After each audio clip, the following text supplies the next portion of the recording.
pabundukan ng Silagang Luzon ng Pilipinas. Ang salitang Igorot ay nanggagaling sa salita na ginamit ng mga Espanyol para sa mga taong bundok.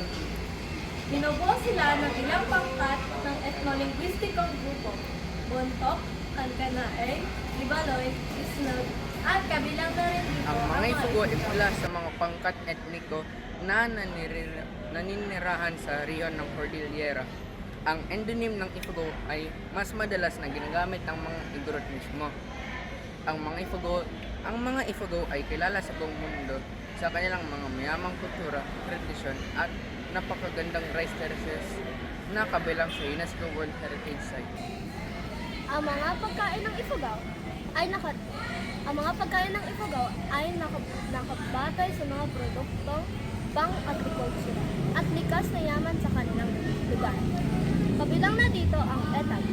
Ang etag ay inaasinan at pinatuyong karne ng baboy. Karaniwan na ibinibilad o inuusok. Ito ay pangunahing sangkap sa mga putahe ng Ifugao, lalo sa mga sabaw. Isa pa ay tapoy, na tinatawag na baya sa wikang Igorot.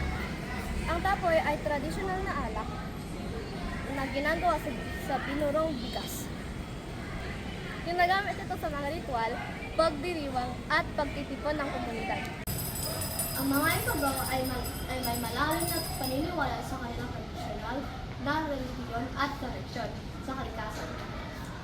Isa sa mga ito ay huthot at alim. Ang mga ito ay nagkukwento ng kabayanihan, mitolohiya at mga aral na nagpapakita ng relasyon ng tao, espiritu at kalikasan. Isa pa ay ang paggalang sa mga anito at espiritu.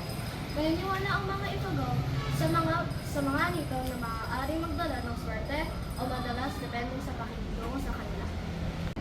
Ang mga ritual ng Ifugao ay mahalaga at malalim na bahagi ng kanilang kultura at pananampalataya. Karaniwang isinasagawa ang mga ritual na ito upang magpasalamat, humiling ng tulong o proteksyon mula sa mga anito. Kasama dito ang bhakti, isang pangunahing ritual ng mga Ifugao na isinasagawa upang makipag-ugnayan sa mga anito at espiritu. Isinasagawa ito ng mumbaki o pari sa pamamagitan ng mga panalangin, awit at pag-aali ng inumin at hayop tulad ng baboy o manok.